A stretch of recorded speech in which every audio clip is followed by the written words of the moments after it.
Good morning. आज का हमारा टॉपिक है गांधार कला शैली।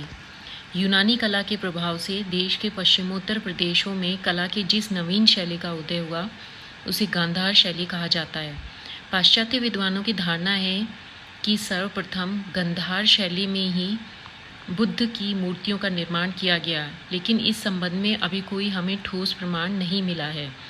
V.S. अग्रवाल ने अत्यंत तार्किक ढंग से ये सिद्ध कर दिया कि सर्वप्रथम बुद्ध मूर्ति का आविष्कार मथुरा के शिल्पियों द्वारा किया गया था। चूँकि मथुरा के शिल्पी बहुत पहले से ही यक्ष तथा नाग की सुंदर मूर्तियां बना रहे थे, अतः कोई कारण नहीं कि बुद्ध मूर्तियों की रचना का प्रथम श्रेय उन्हें नहीं दिया जाए। गांधार शैली में भारतीय विषयों को यूनानी ढंग से व्यक्त किया गया है। इस पर रोमन कला का भी प्रभाव स्पष्ट दिखाई देता है। इसका विषय केवल बौद्ध है और इसी कारण कभी कभी इस कला को यूनानी बौद्ध, इंडो ग्रीक अथवा ग्रीको रोमन कला भी कहा जाता है। इस शैली की मूर्तियां अफगानिस्तान तथा पाकिस्तान के अनेक प्राचीन स्थलों से प्राप्त हुई हैं। इनका प्रमुख केंद्र गांधार ही था और इसी कारण यह गांधार कला के नाम से ही ज़्यादा लोकप्रिय है। बौद्ध मूर्तियाँ। गांधार कला के अंतर्गत बुद्ध एवं बोधिसत्वों की बहुत सारी मूर्तियों का निर्माण हुआ है। ब्राह्मण तथा जैन धर्मों से संबंधित मूर्तियाँ इस कला में प्राय हमें देखने को नहीं मिलती। मूर्तियाँ काले, सलेटी, पत्थर, चूने तथा पक्की मिट्टी से बनी हैं। ये ध्यान, पद्मासन, धर्मचक्र प्रवर्तन, वरद तथा अभय मुद्राओं में है। आरंभिक बुद्ध मूर्ति पेशावर के पास शाहजी की ढेरी से प्राप्त कनिष्क चैत्य की अस्थि मंजूषा पर बनी है। विरमान की अस्थि मंजूषा पर भी बुद्ध को मानव रूप से दिखाया गया है। शाहजी की ढेरी से प्राप्त मंजूषा के ढक्कन पर बुद्ध पद्मासन में विराजमान हैं। उनके दाएं तथा बाएं क्रमशः ब्रह्मा तथा इंद्र की मूर्तियां उत्कीर्ण हैं। बुद्ध के कंधों पर संगाटी तथा ढक्कन के किनारे उड़ते हुए हंसों की पंक्ति हैं। मंजूषा के किनारे कंधों पर माला उठाए हुए यक्षों की आकृतियां हैं। उत्कीर्ण लेख में कनिष्क तथा अशिगल नामक वास्तुकार का उल्लेख मिलता है। सहरी, बहलोल, तख्तेबाई आदि से मिली स्थानक मुद्रा की मूर्तियां अधिक मासल तथा भारी भरकम काया की हैं। बर्लिन संग्रहालय में रखी हुई ध्यान मुद्रा में निर्मित मूर्ति में शांति, करुणा एवं आभा का प्रदर्शन मिलता है। इसी प्रकार लाहौर संग्रहालय में रखी गई एक मूर्ति संरचना एवं शिल्प की दृष्टि से उल्लेखनीय है।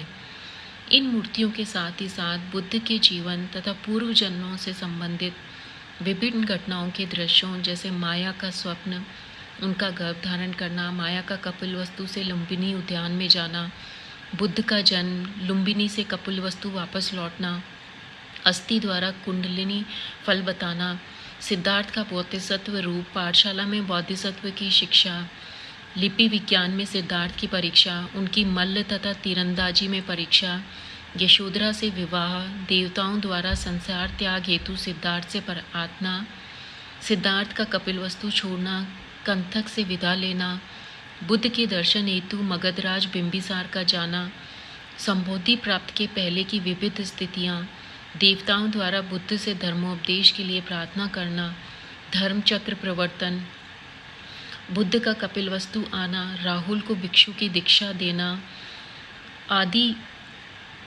मूर्तियाँ बनाई गई हैं। कुल 61 दृश्यों का अंकन इस शैली में किया गया है।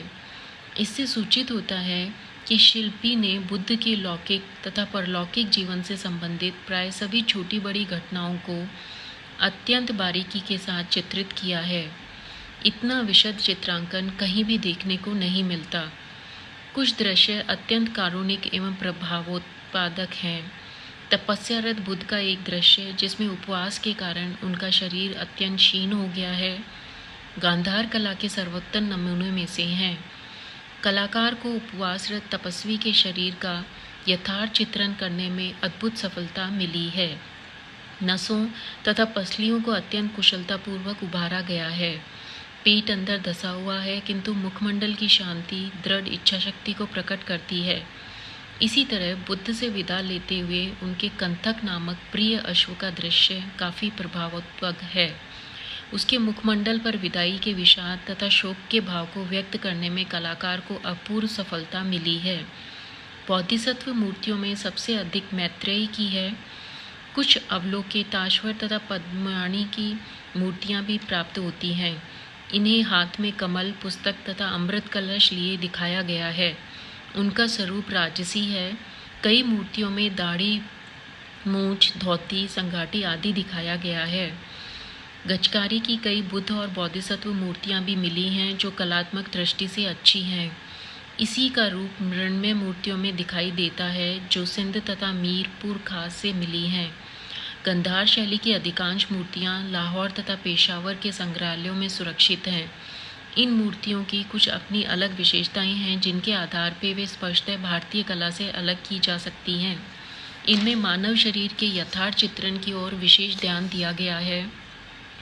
मांसपेशियां, मूंछों, लहरदार वालों का अत्यंत सूक्ष्म ढंग से प्रदर्शन हुआ है। बुद्ध की वेशभूषा यूनानी है। उनके पैरों में जूते दिखाए गए हैं। प्रभामंडल सादा तथा अलंकरण रहित है और शरीर से अत्यंत सटे अंग प्रत्यंग दिखाने के झीने वस्त्रों का अंकन हुआ है। उनके सिर पर घुंघराले बाल दिखाए गए हैं। इन सब का फल यह है कि बुद्ध की मूर्तियां यूनानी देवता अपोलो की नकल लगती हैं। महात्मा बुद्ध की मूर्तियां अपनी सूक्ष्म विस्तार के बावजूद मशीन से बनाई गई लगती हैं। इनमें वह सहजता तथा भावात्मक स्नेह नहीं है जो भरहुत, सांची, बोधगया अथवा अमरावती की मूर्तियों में दिखाई देता है।